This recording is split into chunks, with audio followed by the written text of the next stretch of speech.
नाज़रीन आदाब, खबर दोपहर के साथ आप सबसे रूबरू हूँ मैं हिना जुबैर। और आज खबर दोपहर में हम बात करेंगे ज़िमनी इंतखाबात के नताइज की, किसको क्या मिला, इसी पर मबनी है हमारा आज का खास प्रोग्राम। चलिए शुरुआत करते हैं।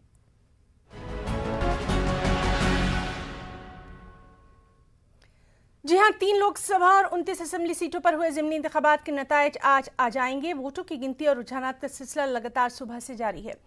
तेलंगाना की सबसे पहले बात करेंगे। सबसे ज्यादा सुर्खियों में रहने वाली हुजूराबाद असेंबली सीट पर बीजेपी के उम्मीदवार एटला राजेंद्र यानी ई राजेंद्र आगे चल रहे हैं और उनके मध्य मुकाबिल टीआरएस के जी श्रीनिवास हैं। कर्नाटक की बात करें तो हांगल सीट पर कांग्रेस को सबकत हासिल है। सिंदगी सीट पर बीजेपी उम्मीदवार हैं। आंध्र प्रदेश की बुधविल असेंबली सीट पर वाईएसआरसीपी के उम्मीदवार आगे हैं। मध्य प्रदेश का भी रुख करेंगे, जहां 3 असेंबली और 1 लोकसभा सीट पर बीजेपी को सबकत हासिल है। बिहार से भी खबरें हैं, जहां 2 सीटों पर ज़िमनी इंतखाबात के तहत चुनाव हुए थे।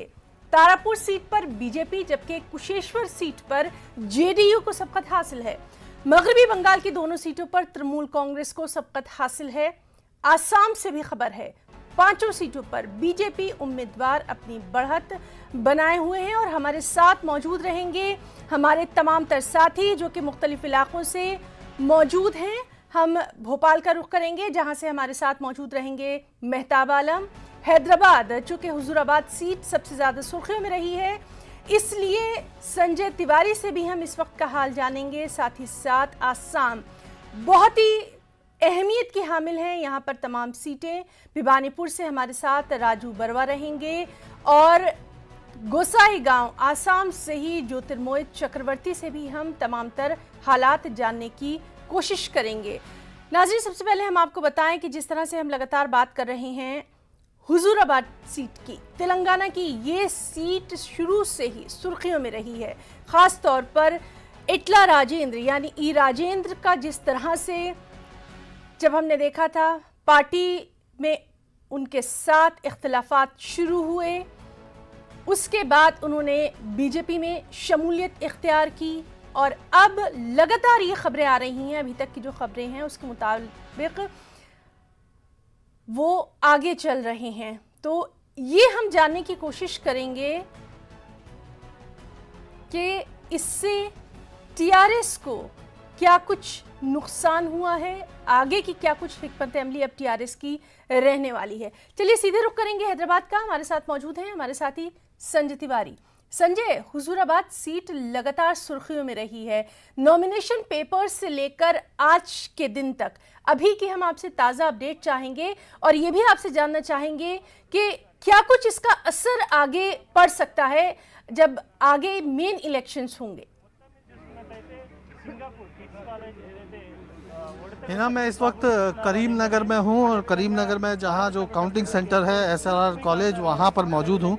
काउंटिंग चल रही है। 4 राउंड की काउंटिंग के रिजल्ट्स जो है ऑफिशियल हमारे पास आ चुके हैं और ये नेक एंड नेक फाइट चल रही है टीआरएस और बीजेपी के बीच में। मैं आपको बताऊं कि जैसे हमारे पास खबरें आ रही हैं राजस्थान से, पश्चिम बंगाल से, वहाँ जो सत्तारूढ़ पार्टी है उसी के कैंडिडेट्स जो हैं वो जीत रहे हैं। लेकिन तेलंगाना में तस्वीर दूसरी है। तेलंगाना में जो सत्तारूढ़ पार्टी का कैंडिडेट है वो 1825 वोटों से पीछे चल रहा है। 4 राउंड की काउंटिंग हो चुकी है। हालांकि ये कोई बहुत बड़ा मार्जिन नहीं है जो आगे के राउंड में, क्योंकि 22 राउंड की काउंटिंग होनी है, अभी केवल 4 राउंड हुए हैं, तो यानी ये कोई बहुत बड़ा मार्जिन नहीं है। लेकिन हाँ, जाहिर तौर पे जो सत्ता में बैठे हुए हैं जो टीआरएस पार्टी है उसके लिए जो है ये काफ़ी चिंता की बात है। पूरी ताकत टीआरएस ने करीमनगर में अपनी लगाई है और उसके बाद नतीजे जो हैं वो अभी उत्साहजनक नहीं है। संजय, अगर हम टीआरएस की बात करें तो टीआरएस का जो उम्मीदवार है, अगर हम ये देखें कि एटला राजेंद्र एक सियासी मजबूत पोजीशन के हामिल रहे हैं, काफ़ी अहमियत की उनके पास तमाम तर यहाँ पर इख्तियारात भी रहे, उसके बाद जिस तरह से सियासी मंजरनामा बदला, टीआरएस को क्या यहाँ पे अपना एक मजबूत उम्मीदवार नहीं उतारना चाहिए था। नाज़रीन, हम आपको ये भी बता दें कि हमारे साथ मेहताब आलम भी मौजूद हैं, उनसे भी हम बात करेंगे। पहले संजय से हम हुजूराबाद सीट का थोड़ा सा तज्जिया चाहेंगे। दरअसल है ना, ये मजबूत कैंडिडेट का सवाल नहीं है। ये बेसिकली जो है यहाँ पर मुख्यमंत्री, तेलंगाना में मुख्यमंत्री का चेहरा इम्पोर्टेंट है। और वो मुख्यमंत्री ये हुजूराबाद में, चूंकि आप जानते हैं कि इटेला राजेंद्र को कैसे उन्होंने कैबिनेट से बाहर कर दिया था, उसके बाद उन्होंने पार्टी से भी इस्तीफा दिया और विधानसभा की सदस्यता से भी इस्तीफा दिया। तो एक तरह से उन्होंने सीधे सीधे चैलेंज किया, बीजेपी को ज्वाइन किया और फिर वो चुनाव में उतरे। तो उन्होंने चैलेंज किया है और ये कहीं ना कहीं जो गवर्नमेंट है उसके लिए चुनौती है। तो उम्मीदवार से ज्यादा केसीआर का चेहरा सामने है और अगर टीआरएस ये सीट लूज करती है तो ये बड़ा सेटबैक होगा टीआरएस के लिए और खास करके बीजेपी के लिए, जिसको तेलंगाना को दक्षिण का द्वार समझा जाता है, उसके लिए एक बड़ा ये उसके लिए ये उत्साहवर्धक चीज होगी। और इसी को ध्यान में रखते हुए पूरा ये चुनाव कैंपेन किया गया है। बीजेपी का दावा है कि वो सिर्फ शहरों में ही नहीं, ग्रामीण इलाकों में जी भी संजय, आपसे लगातार हम अपनी बातचीत जो है वो जारी रखेंगे। मेहताब आलम भी हमारे साथ मौजूद हैं और यहाँ के भी जो इंतखाबात हैं, ज़िमनी इंतखाबात, उसके नताइज काफ़ी अहमियत के हामिल रहे हैं। मेहताब आलम, आपसे इस वक्त का ताज़ा हाल जानना चाहेंगे और क्या कुछ इसका आइंदा की रियासती सियासत पर असर पड़ सकता है, इसका भी तज्जिया चाहेंगे। है ना, हम बता दें कि अगर ये 4 सीटों के ज़िमनी इंतखाबात है, अगर चारों सीटों पर भारतीय जनता पार्टी जीत जाती है तो भी सरकार पर कोई फर्क नहीं पड़ता और अगर चारों सीटें हार भी जाती है तो कांग्रेस सरकार में नहीं आ सकती है।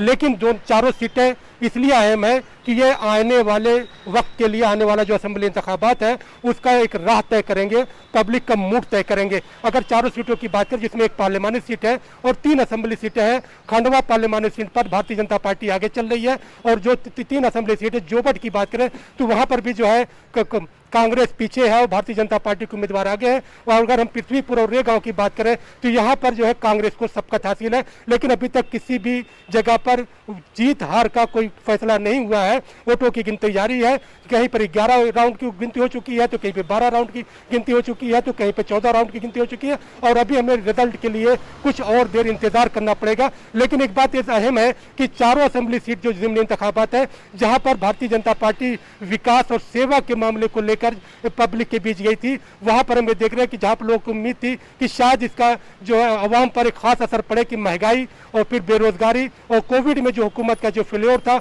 उसका असर पड़े, लेकिन भारतीय जनता पार्टी ने, हुकूमत ने अपने आप को वहां पर मैनेज किया और ये वजह है कि हम देख रहे हैं कि भारतीय जनता पार्टी कांटे की टक्कर दे रही है। और कांग्रेस की जो उम्मीद की जा रही थी कि अवाम के मूड को लेकर वहां पर पब्लिक पहुंचेगी, लेकिन वहां पर कहीं ना कहीं कांग्रेस का अंदरूनी खलफिशार हमें देखने को मिला।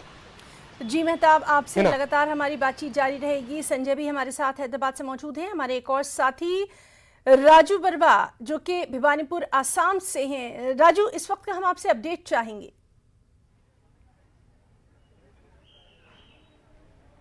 हेना जी, देखिए असम में 5 सीटों के लिए उपनिर्वाचन जो हो रहा है। भवानीपुर में हम अभी यहाँ पे हूँ, भवानीपुर जो कॉन्स्टिट्यूएंसी है, और भवानीपुर सीट के लिए पहले जो दिखा गया था 2011-2016 में, तब AIDF का ये सीट था। 2021 में जो इलेक्शन हुआ था अप्रैल महीने में, उसमें भी AIDF का जो कैंडिडेट था फणीधर तालुकदार, वो बाजी मारा था। लेकिन इस बार वो बीजेपी आया है, बीजेपी ज्वाइन किया है फणीधर तालुकदार ने। और यहाँ पे दिखा गया है कि जो माइनॉरिटी वोटर्स है, जो मुस्लिम वोटर्स है, वो मुस्लिम वोटर्स पहले AIDF के तरफ था, लेकिन इस बार जो अभी रिजल्ट आया है राउंड 11 में, AIDF का जो कैंडिडेट था उसको मिला है 2722 और कांग्रेस को मिला है 25,062 वोट।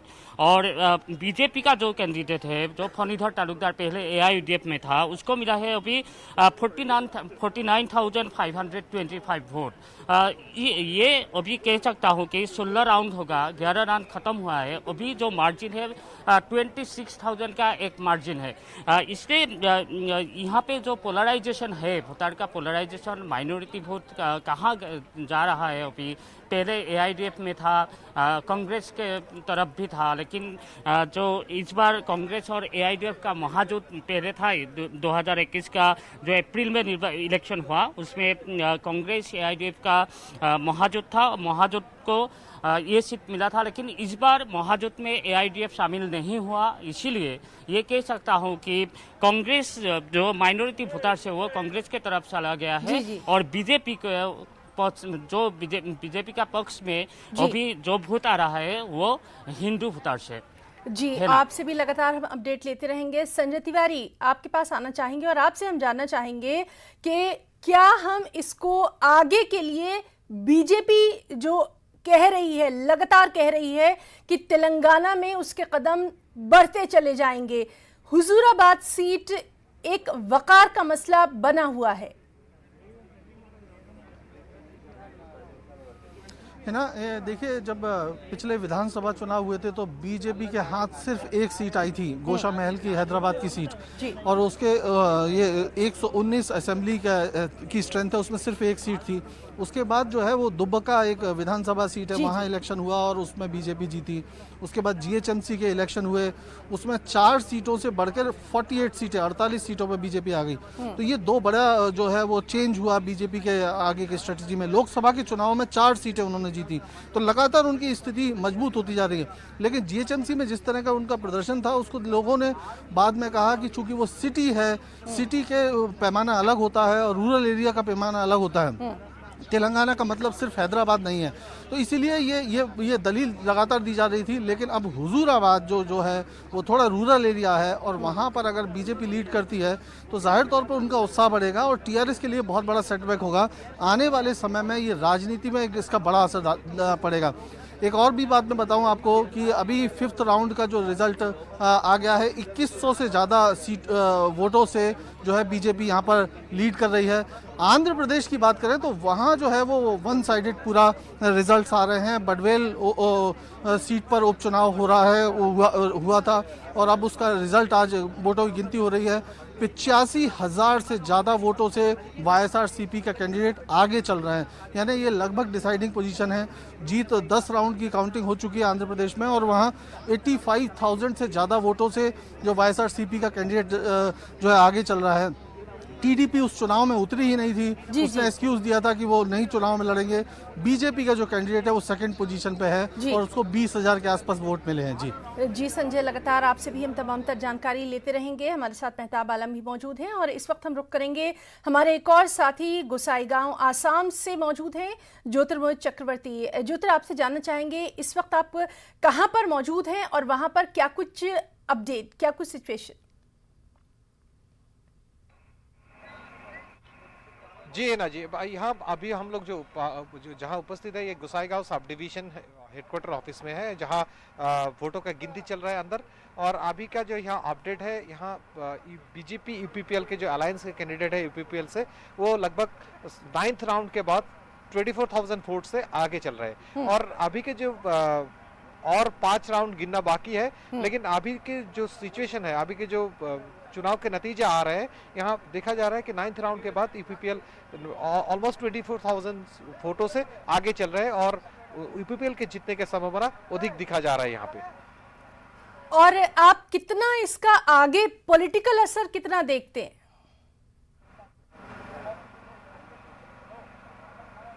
जी, ये जो यहाँ जो यूपीपीएल है वो बीजेपी अलायंस के एक साथी दल है, और अभी गवर्नमेंट बीजेपी के है, इस वजह से लोगों के जो वोट है यूपीपीएल के ऊपर आ गया, ऐसे लोग स्थानीय लोग बोल रहे हैं, क्योंकि ये एक रीजनल पार्टी है, बोडोलैंड टेरिटोरियल काउंसिल की एक रीजनल पार्टी है यूपीपीएल, जिनके हाथ पे अभी पीटीसी के सत्ता भी उन लोगों के हाथ में है। और आगे जो इसके पॉलिटिकल अचीवमेंट लोगों को आशा है कि क्योंकि बीजेपी की सरकार चल रही है आसाम में और यूपीपीएल उनके साथ सहयोगी दल है, इस वजह से कि जो डेवलपमेंट है एरिया के, जो कमिंग 4 ईयर्स में जो आने वाला डेवलपमेंट है, उसमें यूपीपीएल को जिता के इस एरिया का डेवलप होंगे, या अंडर डेवलप्ड एरिया है, इसको मान के हुए लोग ने वोट दिए हैं। और पॉलिटिकली अगर आप सोचें तो यूपीपीएल के जो जीत है यहाँ पे अगर हो जाते हैं तो ये बहुत बड़ी बात है, क्योंकि सत्ता में जो रीजनल और एक पार्टी है बीपीएफ बोल के, और एक रीजनल पार्टी थी असम के इस बीटीसी एरिया में, वो लास्ट 15 ईयर से यहाँ उन लोगों का एमएलए थे। लेकिन इस बार यूपीपीएल बीजेपी के साथ गठबंधन करने के बाद उनके जो रिजल्ट, जो चुनावी नतीजा अभी आ रहे हैं फिलहाल, उसको देख के ये लग रहा है कि ये पॉलिटिकल चेंज हो रहा है। और पॉलिटिकल चेंज लोग जो सत्ता में जो दल है उसके ऊपर ही पॉलिटिकल जो उनके फेथ है उनके ऊपर जा रहे हैं, और वो लोग चाहते हैं कि यहाँ के डेवलपमेंट हो और यूपीपीएल और बीजेपी अलायंस और ज्यादा मजबूत हो जाए। जी, अपने तमाम तर साथियों से लगातार हम बातचीत जो है वो अपनी जारी रखे हुए हैं और इस वक्त की एक और अहम खबर दे दें। तेलंगाना से ये खबर आ रही है, तेलंगाना के हुजूराबाद ज़िमनी इंतखाबात के वोटों की गिनती के बाद अभी तक जो निकल कर सामने आया है, 5वें राउंड के बाद बीजेपी 2162 वोटों से आगे चल रही है। तो इस वक्त हुजूराबाद ज़िमनी इंतखाबात के वोटों की गिनती के ताल्लुक से आपको अपडेट कर दें, 5वें राउंड के बाद बीजेपी 2162 वोटों से आगे चल रही है, यानी एटला राजेंद्र आगे चल रहे हैं।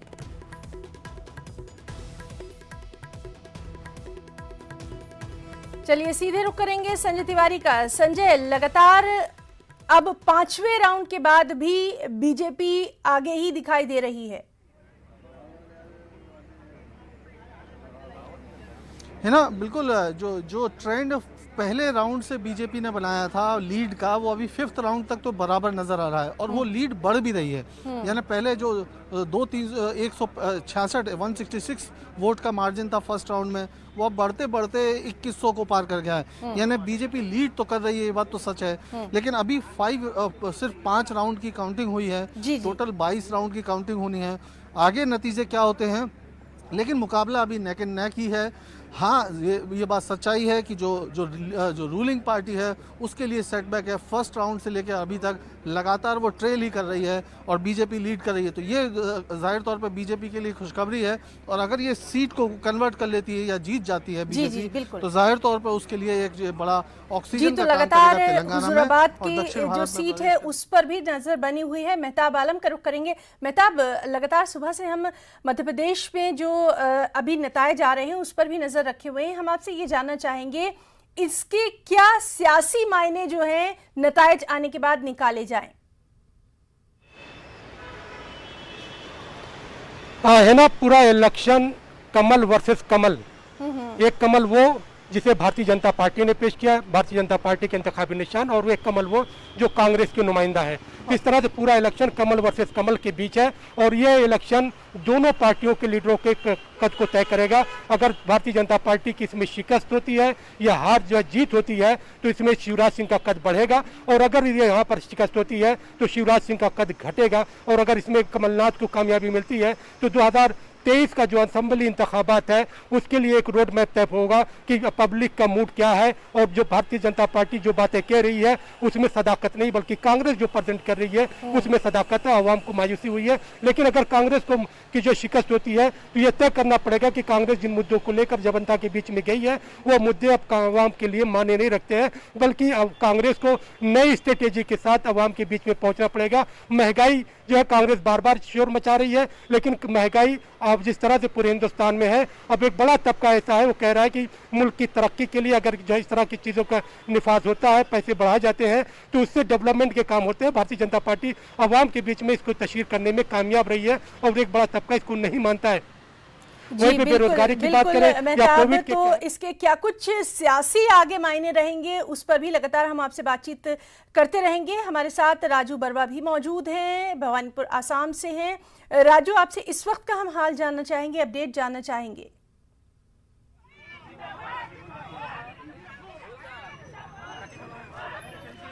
राजू बरवा, आपको हमारी आवाज आ रही है?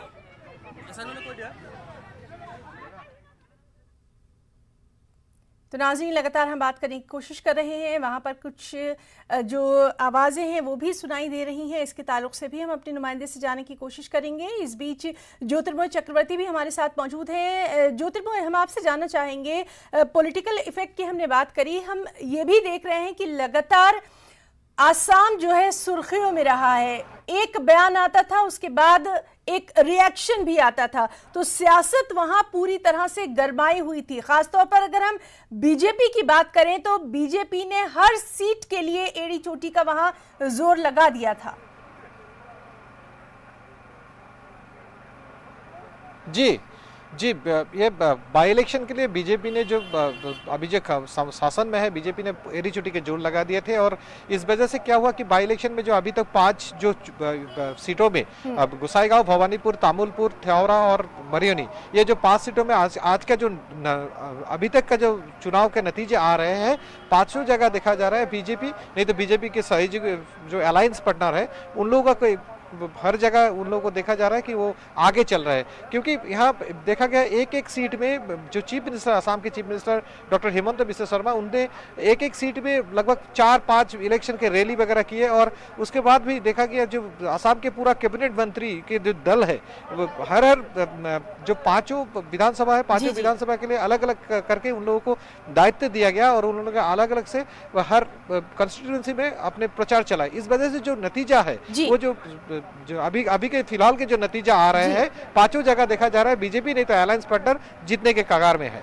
जी, तो बहुत बहुत शुक्रिया हम अदा करना चाहेंगे अपने तमाम तर साथियों का। मेहताब आलम का भोपाल से, संजय तिवारी हैदराबाद से, राजू बरवा आसाम से, ज्योतिर्मय चक्रवर्ती आसाम से, तमाम तर साथियों का लगातार शुक्रिया। और अपडेट भी हम अपने नाज़रीन तक पहुंचाते रहेंगे। खबर दोपहर में आज के लिए फिलहाल इतना ही। आदाब।